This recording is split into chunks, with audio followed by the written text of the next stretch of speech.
le projet de développement agropastoral à Yamba dans le ranch de Massangi.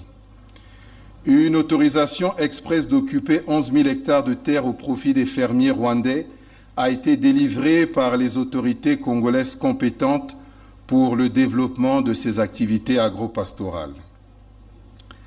À Yamba, les premiers tests de rentabilité de la culture de maïs ont été réalisés avec succès et ce projet va se poursuivre à une plus grande échelle.